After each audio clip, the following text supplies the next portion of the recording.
Hi everybody, and well done for making it to the end of the day. I think it's been a lot of food for thought. Claire has won the battle for who gets the clicker, which makes me anxious because I'm a fiddler and always need to have something in my hand. So if you see me just gesticulating wildly, that's why. My name is Katrina Hutchinson-O'Neill. I'm Director of Resourcing at Nationwide Building Society. Quick show of hands, who in the room's heard of Nationwide? Well, that's positive, great. Hands up, who likes the poems? Oh, much more. That's a really divisive topic at the minute. It's really interesting with the adverts that we've got running at the minute with the words of society. Some people absolutely love it, some people not so sure, but at least it's got everybody talking, which is what a good ad campaign should do. We're going to talk to you a little bit today about one of the many projects that we're working on in resourcing, which is where we're looking at holistically our end-to-end candidate journey across all of our channels.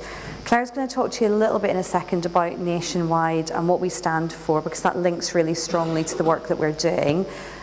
Just in terms of our resourcing function, to give you a little bit of context, we have a pretty holistic resourcing function. I guess that's quite unusual these days. So we're accountable for not only the usual internal hiring, volume, permanent hiring and executive, we're also accountable for redeployment, for strategic workforce planning for the organisation, and also, relatively unusual I guess, for all of our contingent labour for the organisation. So pay temps, day rate contractors, also statement of work, managed services, etc. So when we're talking today about our journey, we are talking about a journey that spans all of those different candidate processes, regardless of whether you're a first party hire as an employee, all the way through to a fourth party, which is a subcontractor of a subcontractor. Sometimes you have to think about that through. So over to Claire. Thanks, Katrina.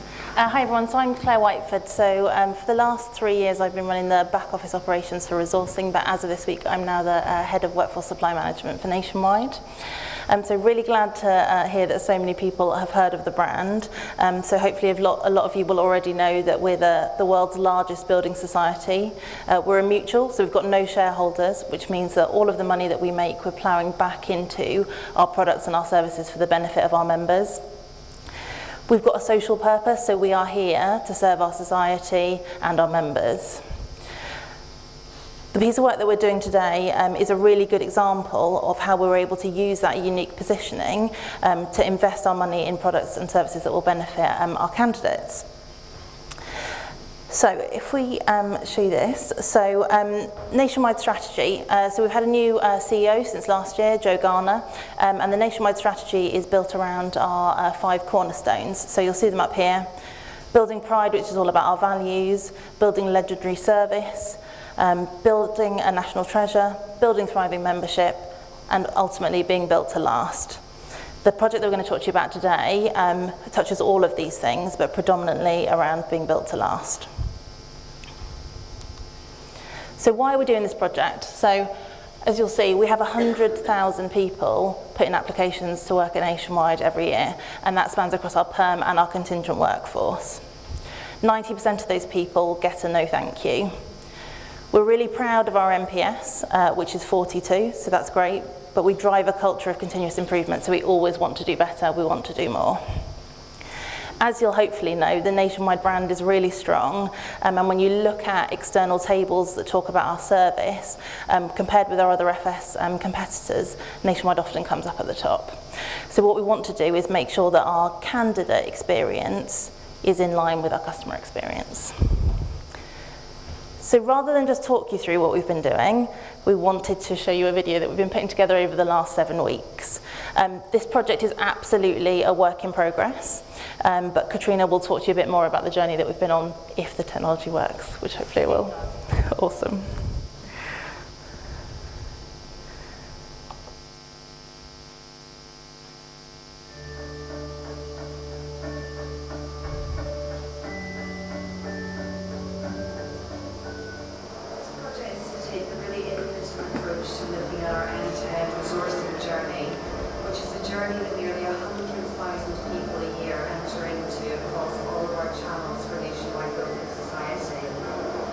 Really important to us that anybody who comes into contact with our brand has an outstanding experience.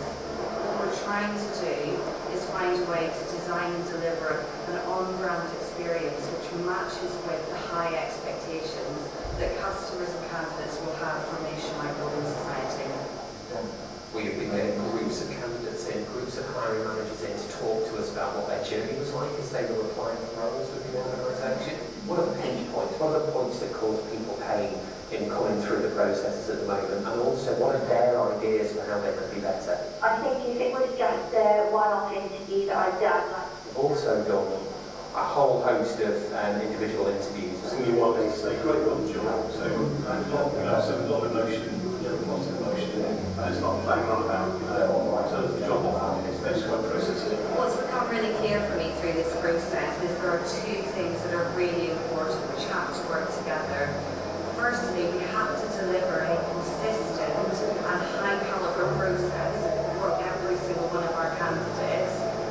Secondly, we need to make sure that there are moments of insight and magic that really speak to candidates about Nationwide, who we are as a brand, but also how they can envisage themselves within our culture. That's the experience that we're co-designing, and I'm really excited to see that brought to life. I like the idea of the application plus the delete my details. Application tracking and evening interviews because I think that'd be really good. I don't like using my annual leave for interviews. I really like the idea about Nationwide still being invested in you, despite the fact that you didn't get the job. Just many companies sending a hand like that to help you grow and develop just really stands out to me. I quite feel like the idea of an event because it's a massive company. You have an event, you can start putting the names to the faces that you're working with. In terms of like the ideas that we suggested in the last session, you can maybe see them coming up now. Yeah, I feel like my ideas are really taken on board. It's very encouraging to see a company take this much notice. We've been listened to, clearly other people that listen to, you can see that from people saying it around and say, oh, this was your idea from last time. I thought it was really fast. That's what I was surprised about. We were here 2 weeks ago and now we're here talking about how those things are being implemented or ways that they can be implemented. I think if everyone got on board with the hiring process, I think we're making a real difference to the candidate's experience. I think it shows that Nationwide is an organisation that's prepared to learn. This whole process, it shows that it's not enough being sort of unhappy with the current process or it not being perfect. It's about sort of constantly striving to improve, which then reflects a lot of the company. I feel a lot better about Nationwide, just because they've made such an effort for us to be involved. I would feel in the future that I would have liked it. To me, seeing this process in action makes me think I would, would be one of the first stops if I was to apply for something in the future.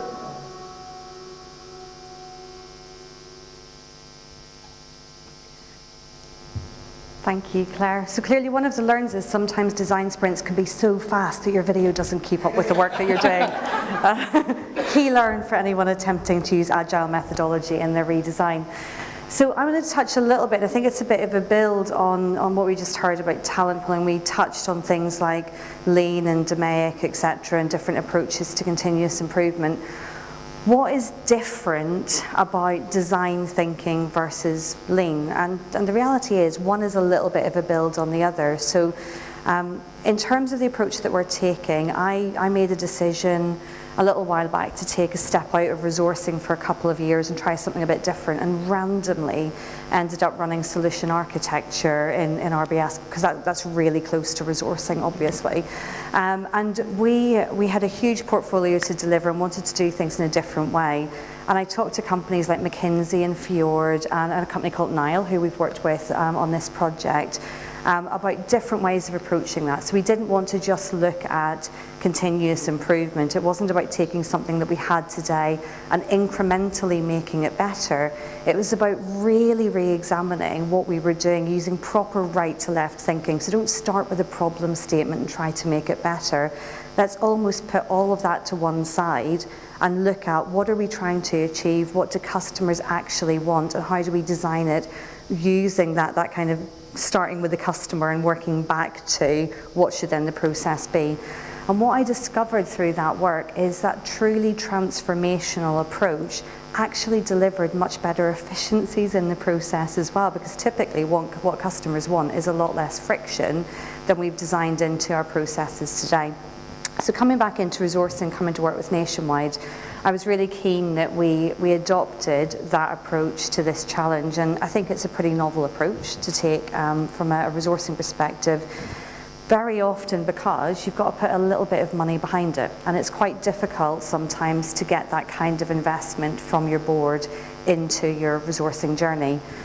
We're really lucky nationwide on two fronts. One, we've got a centralised budget, but secondly, our board absolutely buy into this. They understand how important our resourcing journey is as a front door into our organisation. They get the impact that 90,000 unhappy people a year could have to our corporate brand. I know that PH Creative did some work with Virgin on this recently. You've all probably read that case study, and the actual pounds and pence impact to the bottom line of an organisation if people who have a negative impact in their resourcing journey decide to vote with their wallets and choose to either leave as customers or not join as customers. So they fundamentally get it. Something that probably underlines that is just 2 weeks ago, as Claire said, this is a work in progress. Just 2 weeks ago, we had our first expose of the insights that we found so far through this process. And we forced ExCo to leave the boardroom on their Friday board session and physically come down and join us in the project room, whilst Andy, who you saw in the video, and the guys who are running this for us actually walked the CEO and the entire board through the work that we've done so far. And they were so engaged, and a number of them have contacted us again to say, I want to come in and lead on this bit, or how do I get involved, which is really exciting. So the approach that we've taken is to, exactly as I said, take that right-hand view of let's work with our customers, in this case candidates, so candidates who have been successful, importantly candidates who were not successful, because we really want to hear from them. Some people who have chosen not to apply when they could have done, so they've never even been candidates. That was a hard pull to find, but we've managed to do that. And also internal candidates, people who've been in the redeployment journey, people who've been on the graduate journey, etc., etc. We've worked with nearly 1,000 people so far through a variety of channels. So that's been through online surveys, which was the big number, through telephone interviews, through physical workshops where we brought people into our buildings in groups of 16 to 20 to work through understanding their pain points in the journey, and then to help us to reimagine what that future could look like. And the journey that we've looked at has gone all the way through from attraction right the way through to onboarding, which we would define as actually being able to do your job. Do you know where the toilets are? Do you know how to get in? Have you got a security pass? Have you got a phone? Have you got a laptop? Etc., etc. In terms of what we found, Claire, did you want to talk through a little bit about some of our key learnings? Of course. So I think going into this, it's the first time we'd ever done it. The team were expecting us to come out with some stuff that was revolutionary, but fundamentally our processes aren't broken. In fact, in some places they're really great.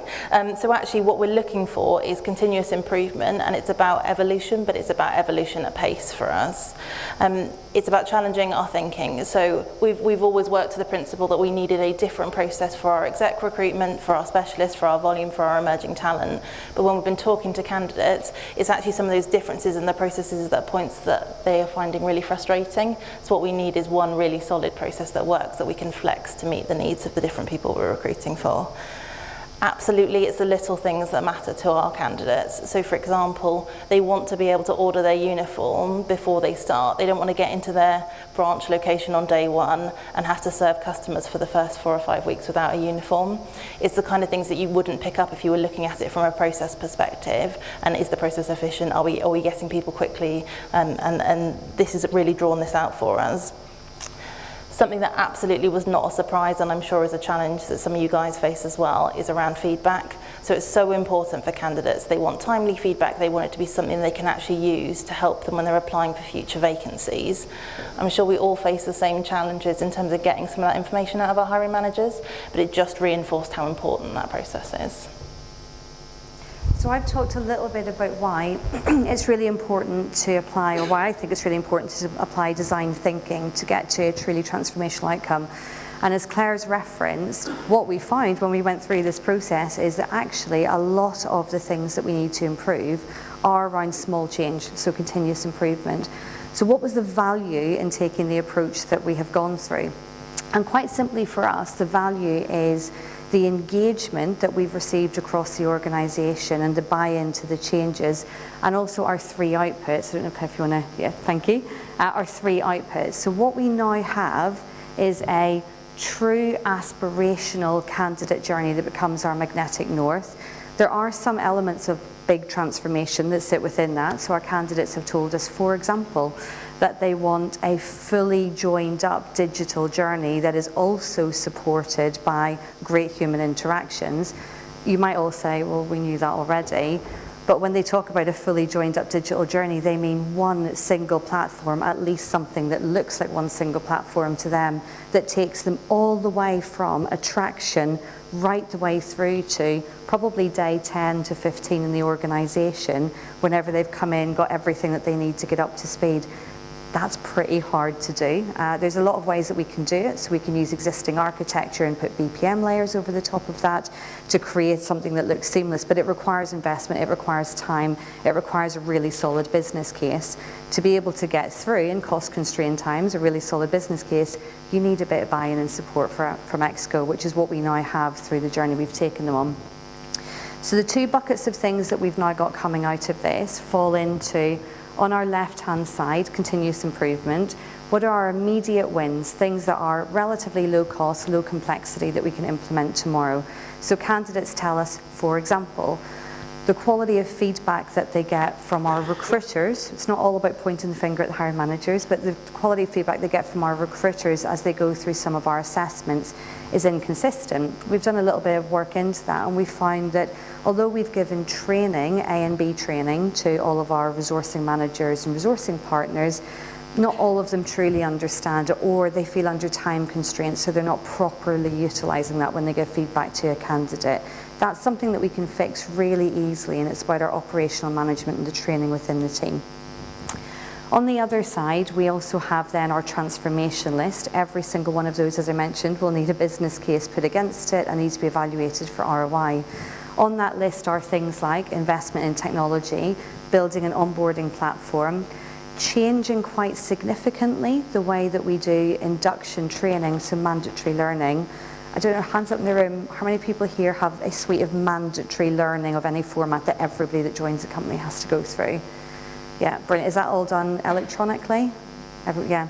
So we have exactly the same, and in Nationwide it's 10 hours.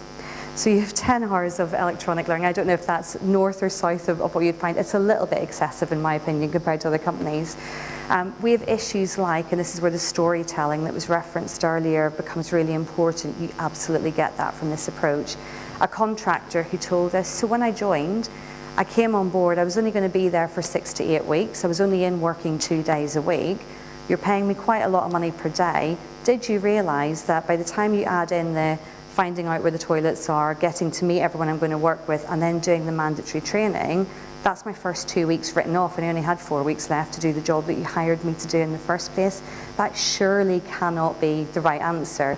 So you start to see through some of that narrative and some of the storytelling that you get from your candidates, how you can start to build your business case, perhaps not in a linear way. It may not be a, here's a central pool of money that we can draw against and show a saving. What we can maybe demonstrate is actually through redesigning, as one example, our mandatory learning suite, reducing that from 10 hours to 6 hours, maybe reducing it even further to a really core set of mandatory learning for people who are there on very short-term engagements, that we can deliver a better ramp to productivity, which has indirect benefits. So that's what we're getting through the work that we've done. What we're hoping we're going to be able to do is to come back in 6 months' time, perhaps 9 months' time, at a similar conference or even through the network, to be able to talk about how we've developed out some of those ideas a little bit further. But the one closing piece I would have, but just before I see if Claire wants to add to it, is the value that the team have got from this work. So the team of people that we've had working on this design are people who have been doing continuous improvement and governance and resourcing since Noel was a child. They know everything there is to know about our process maps. When we first floated this idea and I said we wanted to take this approach, they said, but we've got all of our process maps. Look, there's a big book over there, and that's there's an Excel spreadsheet with 65 billion tabs over there that documents every single one of our processes. And I said, that's great. Where have we documented our candidate journey? Tell me what it feels like for a candidate as they go through this process. Show me the emotions that they go through and show me how consistent those processes are. So does everybody following the same process have the same journey? And they didn't quite get what I meant at that point. I think that's fair to say. Perhaps Claire even looked at me slightly strangely. But going through this process, they now absolutely get it. They no longer talk about processes, they talk about journeys. They understand that even if you have got the best designed process map in the entire world, that is not remotely the same thing as the journey your candidates go on. And the level of engagement that we've now got from that team is phenomenal.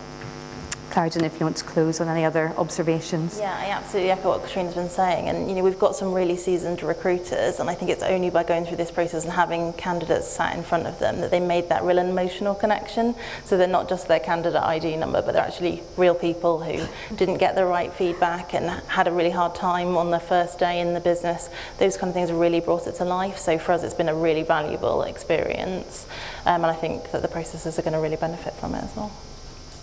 Thank you.